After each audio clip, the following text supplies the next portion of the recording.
Okay, Kristen, I apologize for the delay, but I wanted to give you some visual feedback on this. I could have done this several hours ago, but I wanted to do a video for you because it's just easier to explain what I have in mind and easier to share some tips with you. So let's talk about this. First of all, the background, I see that it includes the tomato, which is kind of interesting. Actually, let me make sure let me get my layers panel inside the window here, and this way you can see everything. Why can't I expand this? Let me see here. Okay. All right. So I want to suggest this. This tomato is interfering with the keys, which is a main element here. Okay. So I'm going to suggest that you select that layer, and let's see what this looks like here. Edit, transform, flip horizontal. Okay, so it flipped everything horizontally. And now the tomato is not interfering with the readability of this key here. Okay, the shadow seems a little dark. I'm just going to soften that up a bit. Let me see here if it's dark. Yeah, it's helping certain things stand out, but like the top Campbell soup cup. But actually, that's a decision that you can make. Okay, it's six of one, half a dozen of the other. So let's take a look also at the text here. You have a rather plain flooring, which is fine, but let's see what we can do here. Maybe we can take advantage of that. So if I go to the text here, let's see. I'm going to do this. I'm going to hmm. Okay, I'm going to copy this and then delete it. So I'm copying the word fairy and then deleting it. And then I'm going to take Fantasia Furniture and I'm going to hit Control T to free transform it. I'm going to scale this up and make it very large. And, it would be ideal if it was in all caps. I'm going to do that now. Let me see here.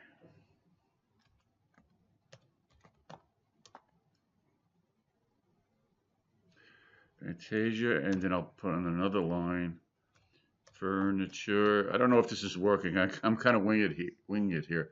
All right, so we have Fantasia Furniture, and if I go to the character palette, Control T with the text selected, I know that in paragraph you can select centered. Okay, so there's a centered option now. And if I drag this over, I've got this funky looking brick in the background. I'm not too crazy about that because you've got a texture going on in the background and then the brick texture. So, but it's still it's more readable than it was be. It's readable because it is different than the background. So let's just um, increase the tracking for Fantasia.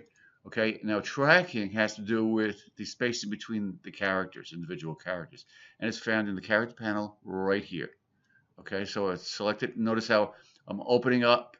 I'm not scaling the text up. I'm just opening up the text. Okay, so I'm going to bring it out to here. All right, and then I'm going to bring it over here. And then I'm going to do the same thing with furniture. Now, keep in mind, I don't really care too much about seeing every letter. Okay, it's a design. So let's keep that in mind. So let's see, increase furniture. Now remember, I have fairy in my clipboard here, so increase, scale that out. Now what I can do is I'm going to drag this down below, right above the background layer. All right, so there. All right, so there. Fantasia Furniture, it's in the background. We know what it says, and I think that's tasteful. I like that. All right, so now I'm going to hit Control V to paste. All right, and what happened here? Why isn't it pasting? Let's see. New layer. It's odd. That should have, because I copied fairy into there. Okay, so here's what I'm going to do. To keep the same text here, I'm going to copy this word, and I'm going to then paste. Why isn't this working here? Why? Hmm. All right, so what is going on? So, okay, I have that selected. I am copying it. Control C. Actually, let's just go here and go to Edit and then Control C. And then it should be, and then paste. Hmm. That's odd. You know what? I'm just gonna.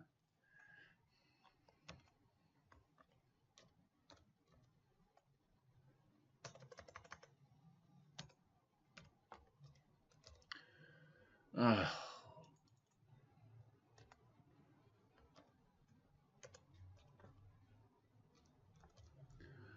all right, so it picked up the certain attributes. Well, it picked up the leading. I mean the tracking. So let me just scale this back down again. I'm going to actually just fill this with black. The text here, right here.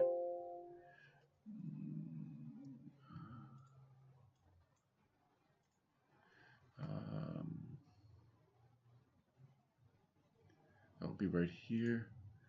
And this popped up. I have a duplicate. I have another monitor here. So there. So we have the text, and now so the text is black. So whoops. So now what I'm going to do is let me undo that. Go to the text, and I'm going to hit Control T, and I'm going to scale that up, scale it down, stretch it out. Bada bing, bada boom. And okay. Now we'll hit Enter. Now what I'm going to do is go to Edit, Transform, Perspective. Oop, it doesn't give me that option because it's text. So what I'm going to have to do is, let me see, let me bring this down. I'm going to rasterize the word fairy. So that means right clicking on the layer and going to rasterize type. Okay. Then I'm going to hit, then I'm going to go to Edit, Transform, Perspective. And then I'm going to pull out from any lower corner and pull this out. And just kind of give it this dimensional quality to make it look like it's appearing on the flooring. Okay. Now, what I'll do is I'm going to, um, the tomato. All right, I'll just mess that out. So I'm going to control click on the thumbnail for the fairy layer. I want to make that a selection. Okay. Then what I'm going to do is select the background and hit Control J. That will copy what's in that selection from the background to the layer above. Okay. So now if I hide the word fairy, I see what looks like nothing, but in actuality, let me all click on this visibility icon. You have that text there. Okay. So now what I'll do is double click on this and I'm going to apply a layer style. All right. So let me bring this into the window here. So usually bevel and emboss is a good start. So you can see here what's going on. Let's see, if I choose inner bevel, you get a totally different look. So I tend to like outer bevel better. You can fool around with the settings, with regards to the depth and so on and so forth. You can also work with color. So, for example, you can make a color overlay. Right? If I select a color overlay and let me go to normal, you can get that kind of thing.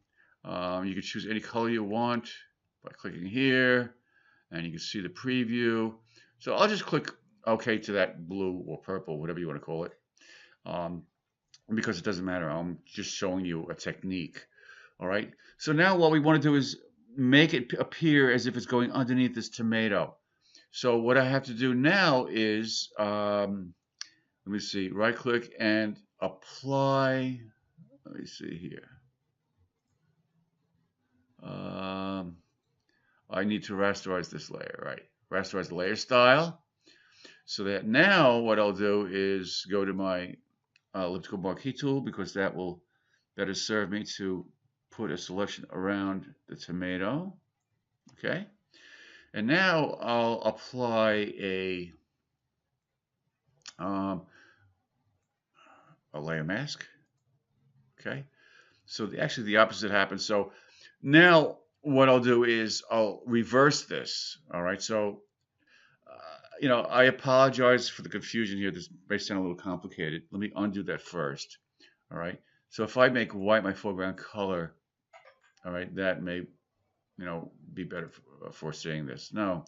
So what we'll do is inverse this. Note that, remember, white shows and black masks out or hides. So let's inverse this, okay? So with the layer mask active, I'm going to hit Control I.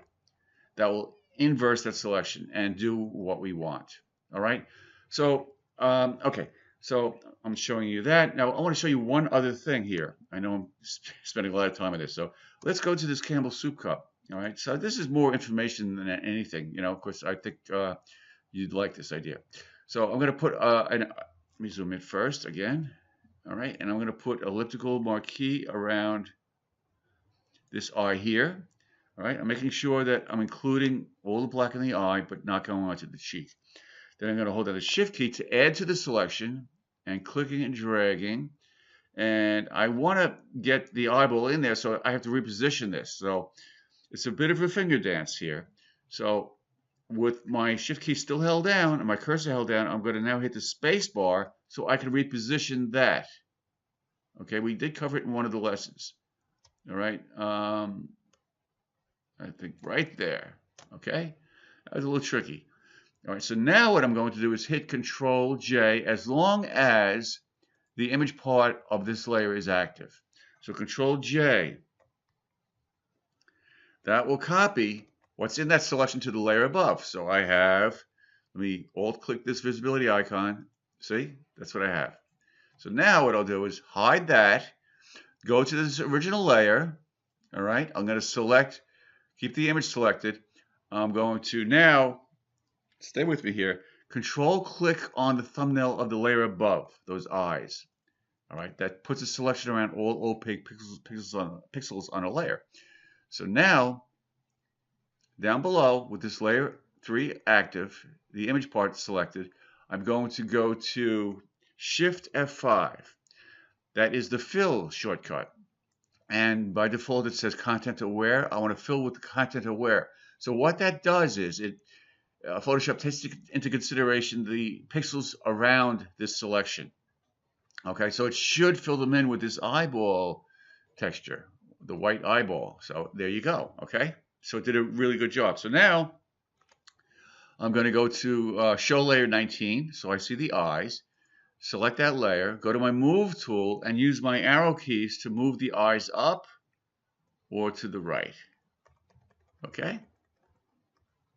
There you go. So any white that starts falling on top of it, you can go in there and mask it out. I mean, for example, here's I'll put the layer mask here and get on my paintbrush, make sure black is the foreground color, and then I will just and if I zoom in, I can see here. So now I'll click here. So I'm masking out that eyeball using the layer mask. Okay.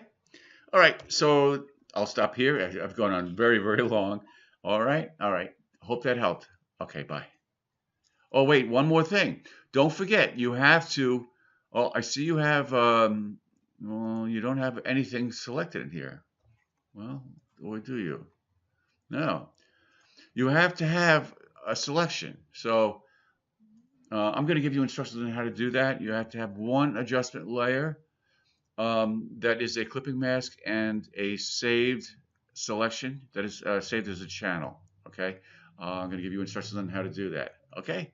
All right. Take care. Bye.